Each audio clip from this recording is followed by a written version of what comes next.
Hey guys, hello and welcome to another installment of Vincent Films. My name is Vincent and I have tried to break the record of most films seen in a cinema in 1 year, and I'm confident I did it because, in fact, I did, because I saw 715 films when I was supposed to watch 500. Now, I still haven't submitted all the pieces of evidence to the Guinness World Records because I was waiting for the last witness statement.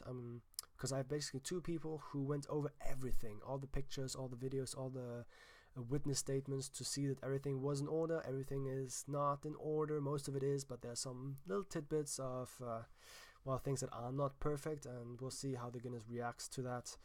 So I was waiting for that, and now I need to do my cover letter. I've started already, but I'm already with my cover letter. Is basically a letter that I write to the Guinness stating why I decided to try to break the attempt, when, where, how did I organize myself, get organized, how did I prepare, what did it take, what did I do on a daily basis, how did I prove or measure the films that I saw and everything. So I have to talk about all this, and there's a lot to talk about, but then I'm very confident that I will send everything by Friday.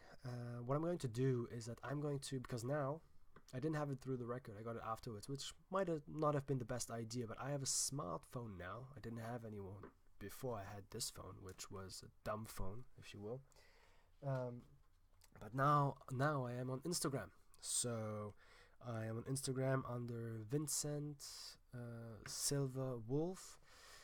And what I'm going to do is I'm going to film myself submitting my evidence to the Guinness, and then that will be it, and I will be officially free. Because although I'm done with the attempt of watching all those films and getting all the pieces of evidence together, the fact of the matter is that with everything I needed to prepare afterwards, with all the paperwork, checking, listing, getting witnesses, uploading everything to the Google Drive, it was really intense and did not make me rest at all since I finished the record. So I'm going to be completely free as soon as I actually submit everything, because then everything will be completely out of my hand and I won't be able to change anything. So that's going to happen, I hope, by Friday. Freedom will reign for me at last. Although I'm going to go watch movies. I already have a full schedule of films that I want to see, and actually this week, even though I was very busy, I still managed to go see movies.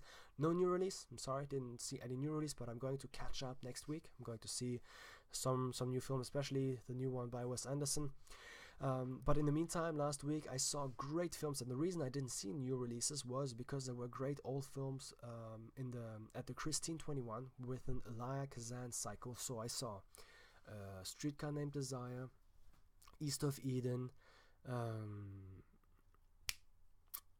On the Waterfront, and The Last Tycoon.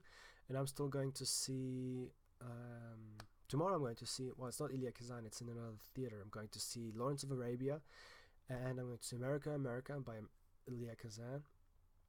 And I don't know what else. I think I'm going to see On the Waterfront again.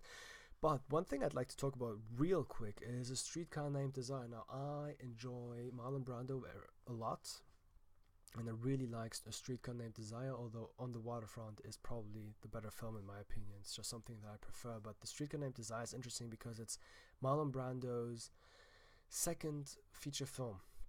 Now, the first one was The Man, which is very good, that you should check out if you've never heard of it. It was his first time in a film. And even though A Streetcar Named Desire was only his second feature, the thing is that Elia Kazan had already directed him in the Broadway play, and they had been playing on the stage A Streetcar Named Desire for 2 years before a year later the film was actually shot and then filmed for the screen. Now, it was interesting because Tennessee Williams, who is the author of the play, had not intended Stanley Kowalski, which is Marlon Brando's character, to be this young. Actually, the man, very violent, very horrible with the wife, was supposed to be in his 40s. But then Elia Kazan had an idea to not able to cast him to find the adequate person, thought to go for a younger Marlon Brando. And since him and Irene Zelznick, who was a producer of the play, weren't able to decide, he sent Marlon Brando to Tennessee Williams in order for him to make the final decision. And so he gave $20 to Marlon Brando, told him to get a ticket, go to Cape Cod, I think it was, where Tennessee Williams was, and talk to him. Then after 3 days, Elia Kazan calls Tennessee Williams and asks him what he thought of the actor, and Tennessee Williams says, "What actor?" Because Marlon Brando was broke at the time, and so he used the $20 to eat and pay for bills, and then hitchhiked to Cape Cod, and it took a lot longer than was initially planned. So he got there 3-4 days late.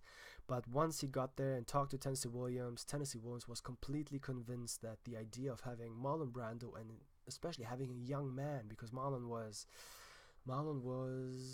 23 approximately when he played that role, to have this guy play Stanley Kowalski was very good, because it actually added to the play and elevated the play, and especially the character of Stanley Kowalski, because instead of just being a brute, it gave him, with the youthfulness, a certain humanity, a certain you were touched by the character and actually had some sympathy for him, which was important, and brought some